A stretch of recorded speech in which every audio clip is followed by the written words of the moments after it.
Good morning guys. Andito na naman si Mr. NTV. Tayo ay may ginawa kahapon. Sinimulan kong gawin tong aking garden at nilagyan ko ng bakod. Ayan, inayos ko siya. Talagang binalutan ko na siya ng chicken wire. Ngayon, yung dugtungan ng screen, nilalagyan ko ng alambre. Nilalagyan ko siya para hindi makalusot yung squirrel.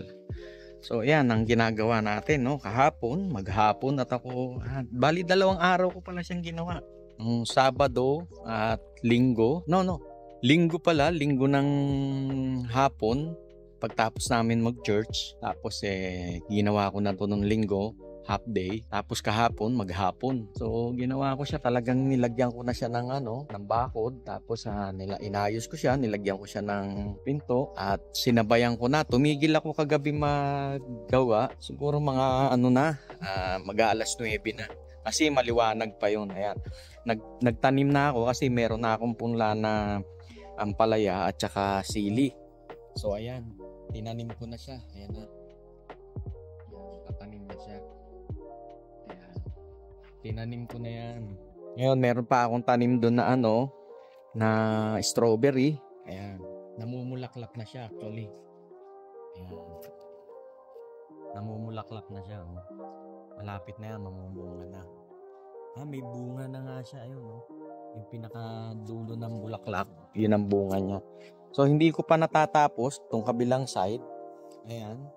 Hindi ko pa nalalagyan ng panibagong lupa. Pero dito sa kabilang side na to, nalagyan ko na at may tanim na din ako ng 2 pirasong sili doon dahil yun nasobra dito sa kabilang side. Dito ko tinanim. So meron na rin akong binabad na na sitaw. Ito. Binabad ko siya kahapon para pagtapos ko dito maglagay ng alambre, tatanim ko na. Kasi mamaya may thunderstorm, so at least maulan na siya, di ba? Para maganda-ganda na yung ating maganda-ganda ang pagsibol. So, kailangan maitanim ko na siya mamaya, maitusok ko na. So yan, itutuloy ko lang aking ginagawa. Pinakita ko lang sa inyo yung aking munting garden. Nakikita nyo mga ilang araw lang yan. Malagong-malago na yan. Mabilis naman dito sa loob ng hanggang September kasi papalamig na yan So sa loob ng 3 buwan, 4 na buwan, makikita natin kung gaano ng kalago at may mga bunga na yan. Aani na tayo dyan. Bibili pa ako ng kamatis kasi tatanim ko pa yung kamatis, tapos magtatanim din tayo ng talbos ng kamote. Natapos na rin ng ating ginagawa pero hindi pa totally malinis kasi marami pa akong kalat, kaya medyo paunti-unti pa natin. Ayan, nakapagtanim na tayo. Tinanim ko na rin yung buto ng sibuyas, tapos yung tanglad at saka yung luya. Kasi may tinanim akong luya dun sa paso, di ba, nakaraan. Ito lang yung nakuha kong laman, Yung iba maliliit pa pala. Kaya ayun, inilipat ko na lang siya rito sa labas kasi nalagay lang siya sa paso. So, ito lang yung nakuha kong laman na malaki-laki. Yung iba inilipat ko na lang dito sa lupa kasi doon ko lang siya nilagay sa paso sa loob ng bahay. Ayan yung paso na malaki na yan. So mabagal pala yung paglaki niya pag nasa paso. Kaya ayan, nilipat ko na siya ngayon dito. Tapos yung aking bulaklak, yung bigonya, pinagpuputol ko na. Ayan. Pinagpuputol ko na siya. Tapos ipinunla ko siya rito sa gilid. Ayan. Patutubuin ko yung kanyang dahon at pagka medyo lumago na, tsaka ko siya ililipat ngayon dyan sa mga nakasabit na yan. Ililipat ko siya dyan. Tapos yung gamot na halaman, yung kulay pula, ganun din. Mataas siya, ayan. Galing din siya sa loob ng bahay, ayan. Ayan siya. So, ginawa ko dyan. Pinapasok ko sa loob ng bahay pagka palapit na ang winter. Tapos, tumataas lang siya ng tumataas sa loob ng bahay. Ginagawa ko, pagka ganitong pa-summer na, pinagpuputol ko sila. Tapos, itinatanim ko ulit dito. Ayan. Ayan. Tinanim ko siya ulit dyan. Patutubuin ko na naman uli siya. Ngayon, pagka mga ilang linggo lang, lalago na yan, ililipat ko na siya sa paso para ihilera ko siya dun sa harapan ng bahay. Ganun lang ginagawa ko. Kasi yung lupa dito sa garden ko, mataba. So, mabilis silang lumaki. Mabilis silang lumago. Kaya ako dito siya pinupunla. Pinagpuputol ko sila. Tapos tinutusok ko lang. Lalago na yan dyan. Tapos ilipat ko sa paso. Tapos yung bigonya nga, pinagpuputol ko. Kagaya nito. hindi ko pa naputol, di ba? So malaki na siya. Galing yan sa loob, sinave namin yan sa loob ng bahay. Kahabaan ng winter, dinidilig-diligan lang. Ganyan nagiging itsura niya kapag sa loob ng bahay. Ngayon, para gumanda uli yan, puputol-putulin ko siya, tapos itatanim ko. Tapos ililipat ko siya sa ganitong mga paso.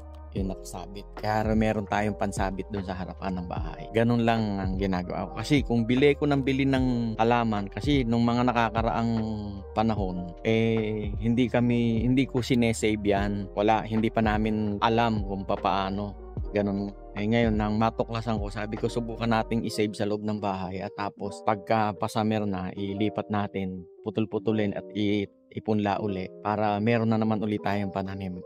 Bago dumating tong kabuuan ng summer, malago na siya. Kasi ngayon, spring pa lang naman, pero medyo may kainitan na.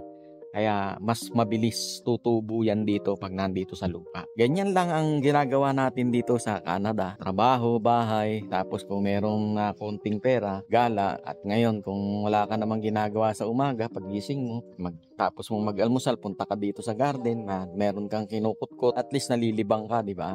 Yun yung ginagawa ko sa araw-araw. Ayan lang, sa aking munting garden na aking ginastosan na talaga, nilagyan ko na ng chicken wire. Dati kasi ang nilagay ko, plastic. So, pangit dahil ginangat-ngat ng squirrel. So, meron akong kumpare na nagtatrabaho sa binigyan ako ng screen. Ayan, ang chicken wire ito. 3 rolyo yung binigay niya sa akin. Tapos, ginawa ko, binilihan ko na lang ng mga kahoy. Bili ko ng kahoy. Tapos, siyempre, ang mahal din dito ng kahoy. Tsaka yung mga tornilyo. So, hindi ka na magpapako. Ayan, ganyan ginagawa ko. Kita niya yan. Ayan, ganyan lang, nakatornilyo lang siyang ganyan. Hindi na siya pinapako, lang siya to. Alam nyo naman dito, puro jig lang yan puro detornilyo. Pero may mga time na yung parte na dapat mong pinapakuan ko. Pero pagka sa ganito, kagaya nito, so ipinako ko siya sa puno, no? Kasi ito, puno ito. Kinuha ko lang to na naputol na puno, tapos binaong ko. Ayan, pinako ko siya ron. Kasi medyo matigas to. So, pinako ko siya nung concrete nail. Ang ginamit ko diyan, concrete nail. Kasi yung mga common nail lang, bumabaloktot dahil matigas nga itong kahoy na to. Ayan, ganyan lang. Tapos nilagyan ko na siya ng pinto. Di ba? Kasi ang dating pinto niya talaga, nung mga ilang panahon din, ito lang siya, Ayan, bibit-bit. Ganyan lang ginawa ko. Tapos plastic yung kanyang screen. Gagawin ko, bibit-bitin ko, tanggalin kong ganyan, nilipat ko, ganyan. Ngayon, nilagyan ko na siya ng bisagra. Diba? Diba? Parang greenhouse na siya.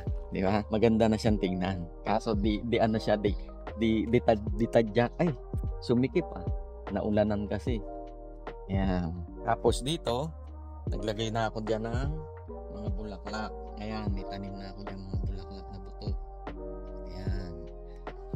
Nilagyan ko ng bulaklak yan. Hahayaan ko na siya. Paano? Lagi niyong panonoorin yung aking mga videos. At huwag niyong kalilimutan na i-like, i-subscribe, at pindutin ang notification bell para lagi kayong updated sa aking mga videos. Bye!